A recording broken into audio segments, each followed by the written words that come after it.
1960వ సంవత్సరం డిసెంబర్ 28వ తేదీన కీర్తిశేషులు ఎన్ దానియేలు గారు చేసిన ప్రసంగం. లూకాసు వార్త 4వ అధ్యాయం 21వ వచనం.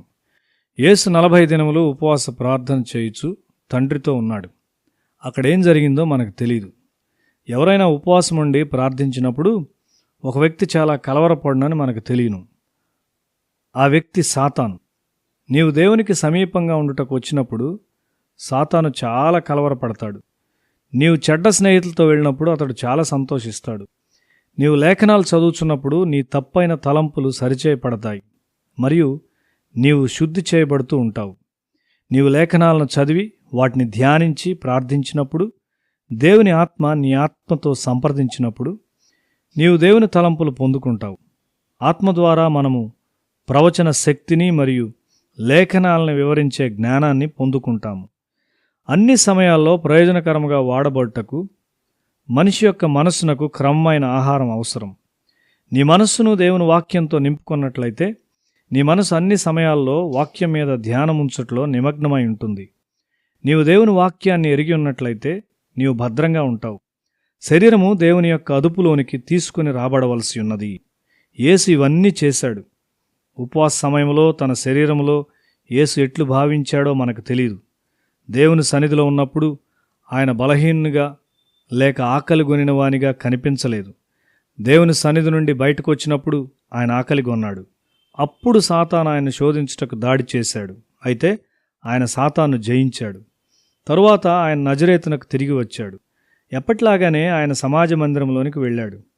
వారు ఆయనకు యెషయా గ్రంథాన్ని ఇచ్చి చదవమన్నారు. ఆయన దాన్ని తెరిచి తనను సూచించు భాగాన్ని చదివాడు. నేడు మీ వినికిడిలో ఈ లేఖనము నెరవేరినది అని ఆయన వారితో చెప్పాడు. అక్కడ ఉన్న వారిలో ఎవరూ ఆయన ఎరిగిన వారు కారు. అయితే ఆయన నోటి నుండి వచ్చిన కృపగల మాటలకు అందరూ సాక్ష్యమిచ్చారు.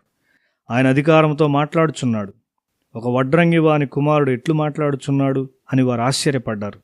అదే సమయమున వారు ఒక విశిష్టమైన అవకాశం కలిగి ఉన్నారని యేసు వారితో చెప్పాడు.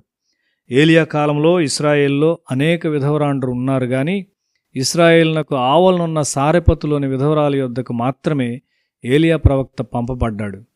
ఇశ్రాయేల్లో అనేక మంది కుష్ఠరోగులు ఉన్నారు కానీ వారందరూ ఎలీషా కాలంలో స్వస్థపరచబడలేదు. సిరియా వాడైన నయమాను మాత్రమే స్వస్థపరచబడ్డాడు.